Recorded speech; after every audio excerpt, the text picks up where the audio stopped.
अभी तक आपने शासकीय अधिकारियों और कर्मचारियों को भ्रष्टाचार में लिप्त होते देखा होगा, लेकिन अब इनके हौसले इतने बुलंद है कि शासकीय संपत्ति को भी ये अपना समझकर उसे किराए पर दे देते हैं। ग्वालियर में ऐसा ही एक मामला सामने आया है, जहां लक्ष्मीगंज स्थित शासकीय गल्ला मंडी में मोबाइल का टावर तो लगवा दिया गया है, लेकिन आज दिनांक तक न तो इसका कोई किराया तय हुआ और न ही मंडी के राजस्व में जमा कराया जा रहा है। फिर आखिरकार ये किराया कहां और किसकी जेब में जा रहा है, इसकी जानकारी किसी भी जिम्मेदार को नहीं है। अभी तक आपने शासकीय जमीनों को निजी लोगों के हाथों से खुर्द-बुर्द होते देखा होगा, लेकिन आज शासकीय जमीन पर ही शासकीय अधिकारियों ने ऐसा काम कर डाला कि वो ताज्जुब वाली बात है। इस वक्त हम खड़े हैं ग्वालियर की न्यू सब्जी मंडी में। ये आप देखेंगे सब्जी मंडी के पीछे जो टावर आपको दिखाई दे रहा है, ये शासकीय सब्जी मंडी का प्रांगण है, उसके अंदर ये टावर लगा हुआ है।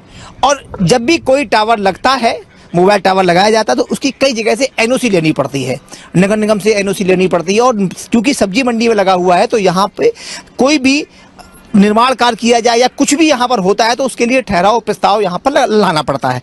लेकिन दबंग अधिकारियों ने, गजेंद्र सिंह तोमर यहाँ पर जो इससे पहले निवर्तमान सचिव थे, उन्होंने यहाँ टावर लगा दिया और लाखों रुपए इस टावर की कंपनी से लिए गए होंगे। साफ तौर पर जब हमने यहाँ के जो मंडी सचिव हैं उनसे जब इसके बारे में जानकारी ली तो उनका कहना ये था कि हमारे पास इस टावर की कोई भी फाइल मौजूद नहीं है, इसका किराया किसके पास जाता है, इसने लगवाया किसने है। सवाल सबसे बड़ा यही है कि जब शासकीय अधिकारी इतना बड़ा घोटाला कर रहे हैं तो यहाँ पर और लोग जो अधीनस्थ लोग काम करते हैं वो कितना बड़ा घोटाला यहाँ पर कर रहे होंगे। शासकीय मंडी परिषद में लगे मोबाइल टावर के बारे में जब मंडी सचिव कदम सिंह से पूछा गया तो उन्होंने कहा कि उन्हें इसकी जानकारी नहीं है, वह इसके बारे में जानकारी लेकर अवगत कराएंगे। मेरे संज्ञान में अभी आया है कि टावर लगा है और वो मेरे कार्यकाल में नहीं लगा है, उसके बारे में जानकारी करूंगा कि वो क्या किस प्रोसीजर के अंतर्गत लगा है। उसकी बात ठीक है, मैं जानकारी करूंगा। अब आया मेरे संज्ञान में, 1 साल बाद आया। हाँ, अब आया भाई, मैं उसकी फाइल देखूंगा कि वो किस नियम के अंतर्गत उन्होंने स्वीकृत करके लगाया है, क्या किया है, मैं देखूंगा। मंडी परिसर में लगे टावर को लेकर कृषि उपज मंडी बोर्ड के संयुक्त संचालक आरपी चक्रवर्ती का कहना है कि आपके माध्यम से मामला संज्ञान में आया है, आगे जानकारी मंगाकर यथोचित कार्रवाई करेंगे। वो हम जांच करवा लेते हैं।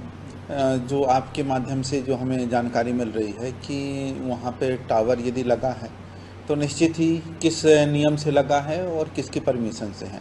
यदि अगर उसमें परमिशन होगा तो ठीक है, आपको भी अवगत करा दिया जाएगा, और यदि अगर नियम विरुद्ध होगा तो कार्रवाई करेंगे उसमें। अब मंडी परिसर में ये जो टावर खड़ा हुआ है, इसको लेकर शासकीय मंडी के निवर्तमान सचिव की कार्यप्रणाली सीधे सवालों के घेरे में है। तो वहीं साल भर पहले आए पंडित सचिव अब जानकारी होने की बात कह रहे हैं, तो वहीं बड़े अफसर नोटिस और कार्रवाई कर रहे हैं। लेकिन अब देखना होगा कि पूरे फर्जीवाड़े का सच आखिर कब तक सामने आता है और जिम्मेदारों पर क्या कार्रवाई होती है। और ये आप जो टावर हम आपको फिर दिखाते हैं, टंकी बनी हुई है, सब्जी मंडी की टंकी है, उसके पीछे भी टंकी बनी हुई है, वो भी सब्जी मंडी की टंकी है। और ये टावर जो आप देख रहे हैं ये सब्जी मंडी प्रांगण में है, न्यू सब्जी मंडी प्रांगण में है।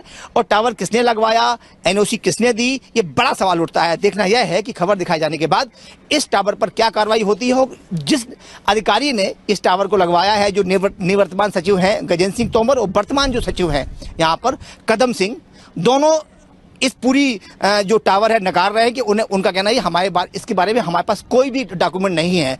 टावर किसने लगवा दिया, पैसे किसने खा लिए, मासिक जो किराया आता है वो किसकी जेब में जाता है, ये बड़ा सवाल उठता है। देखना यह होगा खबर दिखाए जाने के बाद किस अधिकारी पर क्या कार्रवाई होती है। कैमरा पर्सन धर्मवीर के साथ अरविंद चौहान।